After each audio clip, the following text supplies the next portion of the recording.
Have you read the book Die with Zero by Bill Perkins? So basically, it is all about the concept of how most people postpone their greatest desires for an arbitrary future. And most of people's greatest desires, somewhere along there, is travel. So we're going to talk about that. And I actually read the book recently, and I feel like I've heard it circulated a few times online. And the title is brilliant marketing. Die with zero already makes you feel like, wait, that's reckless, that's clumsy.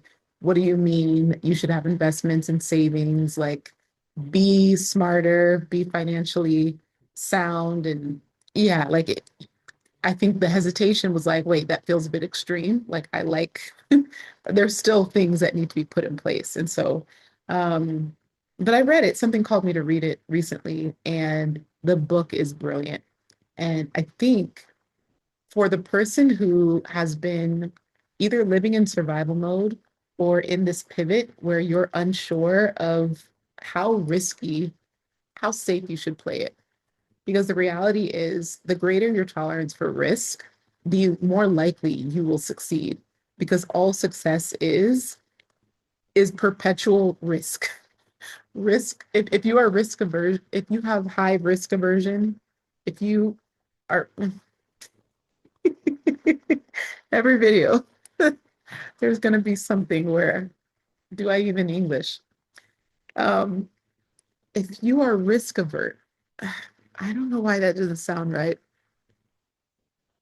And I didn't speak much Bosnian today, so I can't even blame it on another language. But I recognize that I wasn't inspired by retirement. And I know, hmm, there's a couple ways I want to talk about this because I'm mindful that it's tricky. Because on one hand, if you work a 9 to 5, then there's a level of security and safety that you have. And if you have a family, you have small kids, of course, that's a no-brainer. It's almost necessary to survive, especially in the US. You need stable healthcare, you need stable income. So, yeah, 401k, Roth IRA, putting things away, like it feels like the financially sound thing to do. At the same time, there is nothing that excites me about safety. Yes, safety is security, but is anything actually really secure? If you were meant to pass away tomorrow, like if that's just your due date, you could get hit by a bus. None of us knows our final date.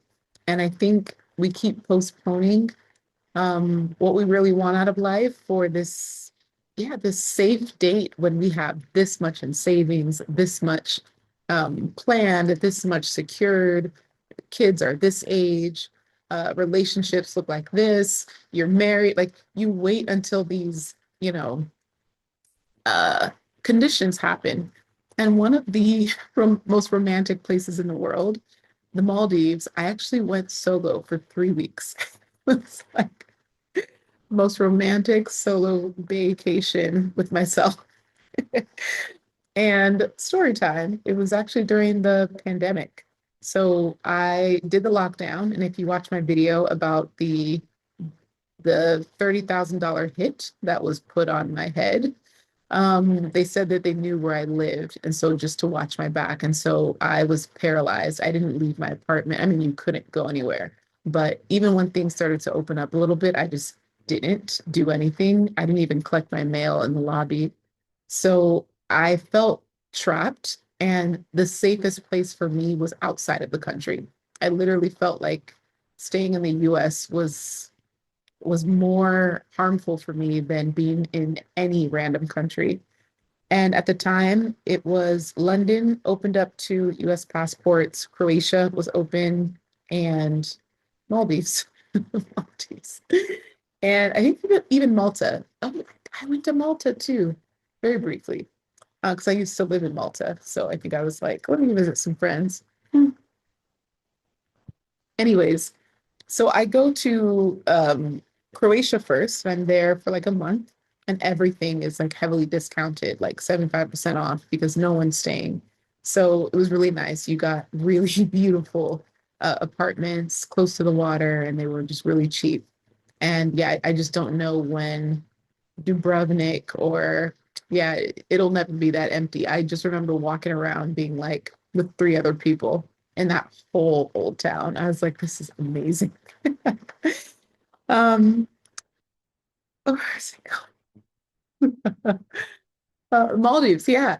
And I think I was kind of taking it a couple weeks at a time. Wasn't really planning anything too serious because I think every week we were trying to figure out how much longer is this going to last? What is happening? Um, some countries were becoming more lenient while others were getting more strict.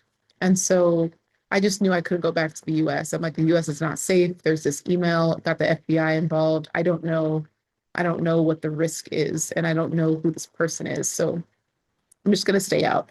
And so while I was in, yeah, Croatia, I saw, I was like, oh wow, it's really cheap to fly to the Maldives. So I went. And had I been in any other state, like my premonition would have been, no, like save that for your husband. No, wait for honeymoon. No, don't. Well, how embarrassing to be there by yourself when it's a like romantic country. And I think those same conditions that most people put on like Fiji and just gorgeous places like the Maldives, you're also putting in your life. Like I'll open up that coffee shop. I will call that friend and reconcile. I will start a baseball league. I will lose the weight. I will eat better. Just turn my photography hobby into an actual career or side hustle. We just have all these conditions in life, and it's conditioning us to not actually act and not actually live. And so the concept of die with zero is really saying that the older you get, the less likely you are to enjoy the dollar amount, and it won't, be as valuable. So let's say you have $100 and you are in Barcelona for the weekend, and you are 25 years old, and you are a woman. You are a single woman, you are 25 years old, and you are in Barcelona for a weekend.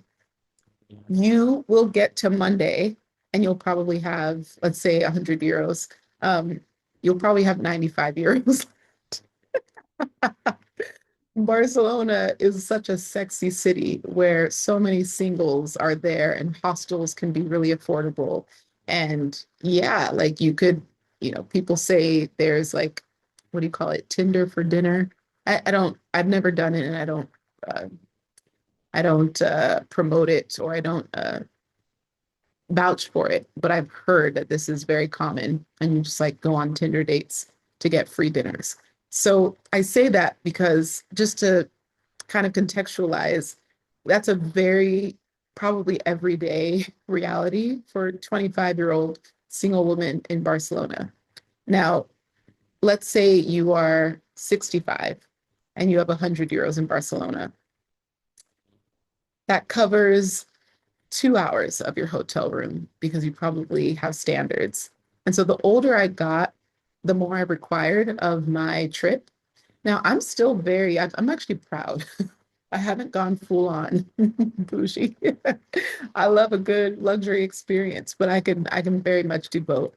I've done camping and glamping, but and I've stayed at resorts comped and sponsored, of course, but they were $10,000 a night. So I absolutely love to experience stuff like that. But yeah, I my greatest like need for like accommodation, for example, is if there's a robe, oh my goodness, that Airbnb will get the highest review. If you have a robe in your Airbnb, like just a small tip, like that is it's such a luxury. House shoes, house slippers, something that you can put on your feet so you're not walking around barefoot or in your socks. And just the basics, like enough paper towel, enough, for however long the stay is, enough shower gel, enough bathroom hand soap, just small things like that. And it's always a nice treat when there's something in the fridge before you get there. Anyways, so it just, your dollar looks and feels a lot different. And some of the hardest hikes, even now at 35, like there was my longest hike I did was in Trolltunga, Norway, and it was 12 hours round trip, 6 hours to hike up, hours to hike down. And there would be ambulance, I guess first aid kits, first aid tents every mile. And it's not funny, but someone would come down, like the first aid people, there were so many of them, I would say at least 100, but someone would be coming down in a stretcher maybe every 10 minutes. And so the more you're hiking, you're like, am I next? This is like, I know that this is a 6 hour trek or 12 hours round trip, but like, are these people passing out on the way up or the way down? Like, let me know. And everyone had to pack their own like enoughness. So like however much water you thought you needed, you had to carry it, you had to bring it. So I wanted to be light on my back, but I also wanted to be hydrated. So that was a challenge. But I did it. I did it. It was the most incredible view. It looks like Pride Rock from The Lion King. And yeah, I got back down as well with no issues. I do remember being in bed for the next 2 days. My legs just being jello. But something like that, even at 35, I hesitate to ever do that again. Like, I don't know. I have a really bad hip. I have back pain. I have scoliosis. I don't know that that would be a smart thing for me to do in this chapter of my life. And right now, I'm on a health journey. I am doing a lot better, just eating more intuitively, cutting out carbs and sugar, um, walking 5 times a week, lifting 3 times a week. So yeah, I feel good about my current regimen. But even with all of that, I don't trust myself to make it like a 12-hour round trip hike. It was it was intense. And so, and you look at everyone hiking as well. I think, yeah, average age was like 20s. Everyone looked really young. And then the people on the stretchers, unfortunately, were all older. And older could be 40 plus. I don't know. But stuff like that just really, it really, yeah, it just changes how a trip could be for you. So just know that the dollar will always be the most powerful the younger you are. Not to say if you were, listen, if you are starting travel at 50, that does not mean you have missed out. There is still some incredible opportunities that don't involve 12-hour hikes. Okay, so lesson number one, Skyscanner has a feature called Everywhere, and I've done this for 15 years. So basically, skyscanner.com, and you just search your home airport, and then the destination is everywhere. So it will tell you the cheapest one-way or non-direct flights from your home airport. And that is the sole way that I traveled for the first 5 years of like trying to grow my travel blog brand. If I was not in Europe, for example, because Europe you can get around with buses and trains really affordably. But if I was in the US and wanting to go somewhere, I would literally look at, oh, to Peru is really cheap. Oh, to Bonaire is really cheap, which is a, Dutch Caribbean island.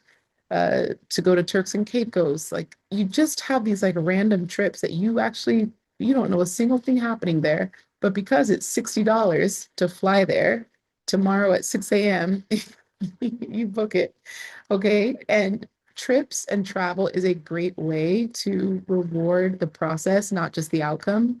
Because if you have an ambitious goal that you're chasing and pursuing, you're probably moving the target every time you reach it because, oh, it's not a big deal.